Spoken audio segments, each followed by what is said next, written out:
Hey everyone, it's Shobit, and today we'll be talking about the 7 cases where good intent leads to bad outcomes in your product management career. Stay tuned for more.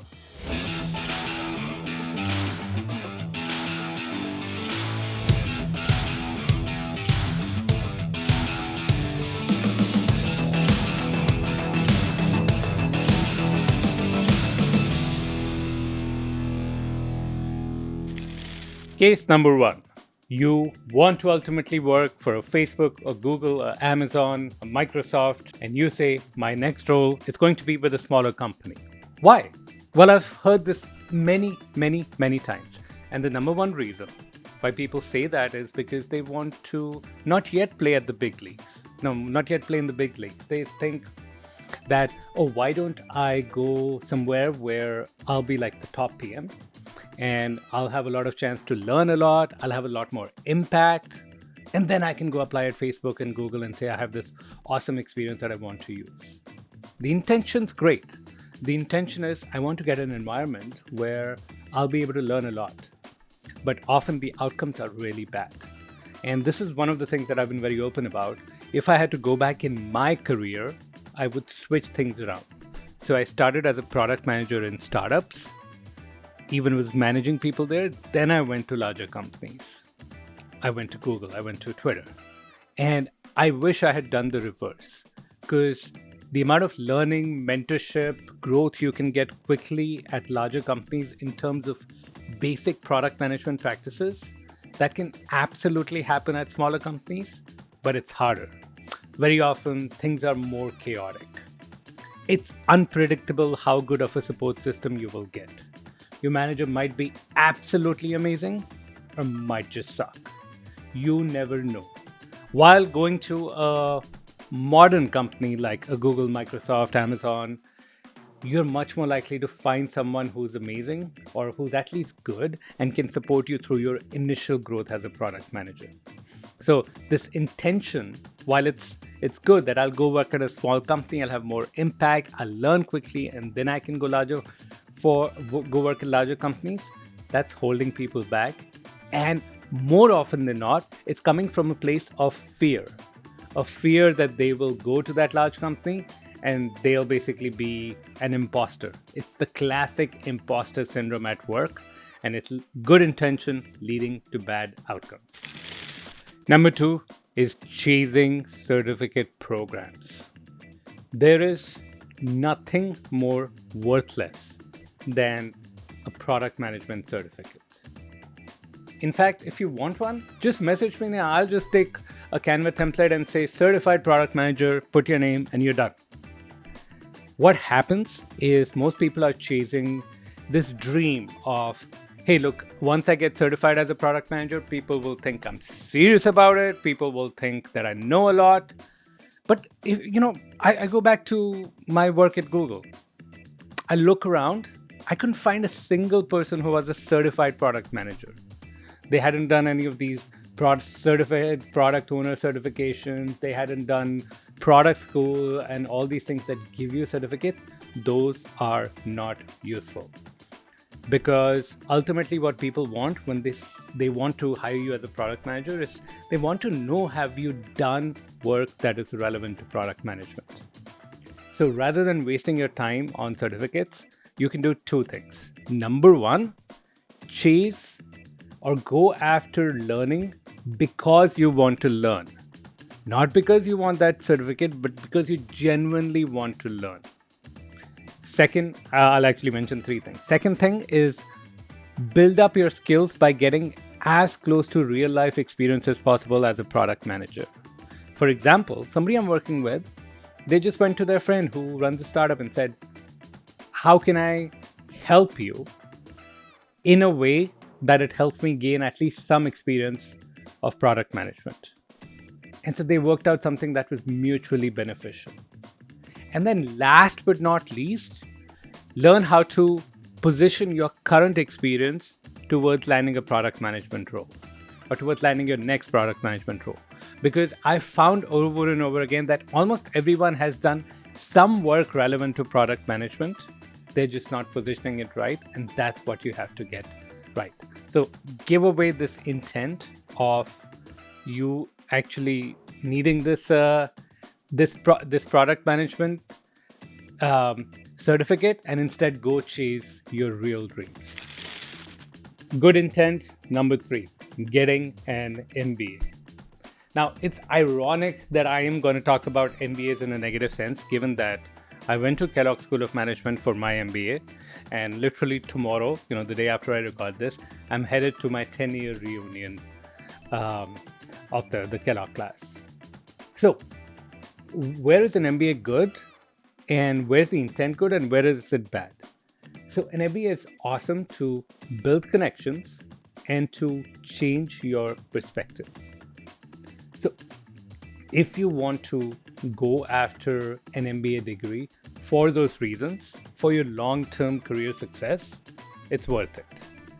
I could trace a lot of my career, starting my first company, going to McKinsey, going to Google, and then starting Intentional Product Manager. A lot of those traces back to the time I spent at Kellogg. So that's amazing. And I love that. And I love the people I met there. I really think I came out a different person. I changed perspective. I genuinely went and learned. And so my interviewing skills improved tremendously. All those things have been very useful. What I don't recommend an MBA is where you're trying to find just a way to get your first product role, and the option you choose is an MBA. And the reason why it does not work out, or maybe it does work out, but the problem is that it requires you to take two years off of work if you do it full time, but a lot of struggle if you do it part time and or an executive MBA, and then the cost is massive.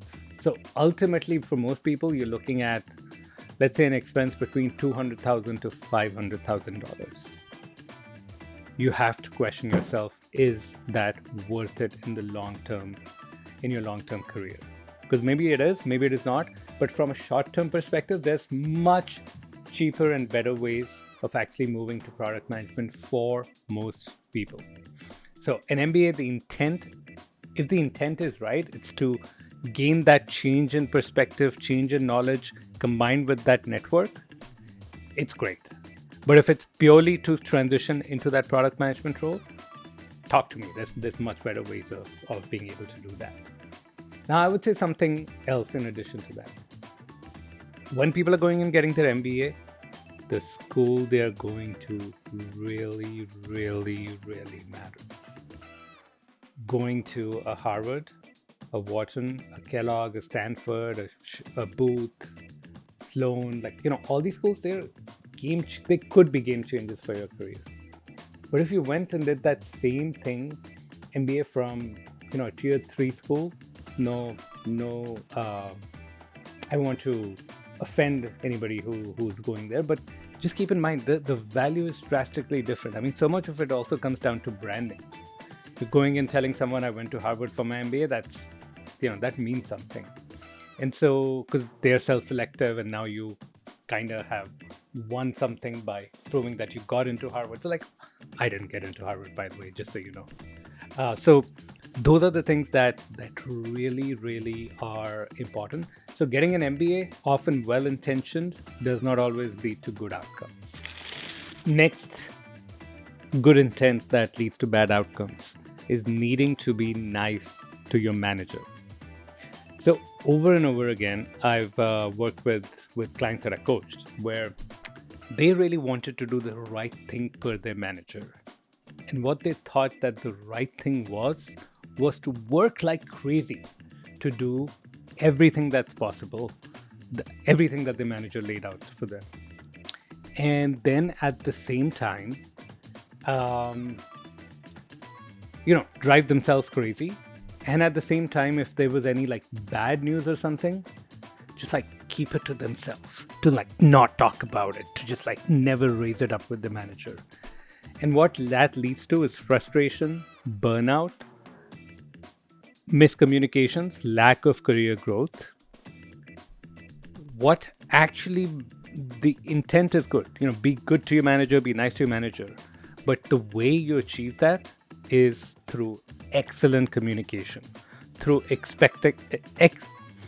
expectation setting, where you're going to go and you're going to be very clear on what's achievable, how are you prioritizing, what are the decisions you're making, and where you might need their help, and where things might not be going so well. And I love that, because I'll be honest, just as a manager, when I work with folks that work with me here at Intentional Product Manager, I give them a lot of freaking ideas. I have ideas all the time. I'm like coming with this. Oh, we need to do this. Oh, we need to do that. Oh, we need to do that. But the expectation is that they catch everything, they reprioritize, and they communicate back. Shobit, thank you for great idea number 25 of this week. Now, what you told me that the three most important things to work on right now are these. Are any of these more important than that? No, they're not. Perfect. So I will talk about those when I'm done with these three. Okay, thank you. That's my expectation from you. And I need you to have that clarifying conversation with me. Some people call it pushing back. You're not pushing back, you're having a clarifying conversation. So the intent of being nice to your manager leads people astray, because you might burn yourself out, you might overwork, you might not even achieve what you set out to achieve, and then your manager will be ultimately surprised and disappointed. Don't let that happen. Don't surprise your manager, except maybe with like some cupcakes or something. And communicate, align, and do the right thing for you and for them. The next one is believing conventional wisdom. So this is so many times that I hear all these sort of myths in the marketplace. And these might be things that maybe your mentor told you or somebody told you, and it seemed well-intentioned, but it costs a lot of people a lot of headache, lost opportunity, pain. Some of the ones have been around, you have to be technical to be a product manager. For some positions, you need to be technical, but for most, you do not. You need to cater to your engineers. Your number one goal is to keep them busy.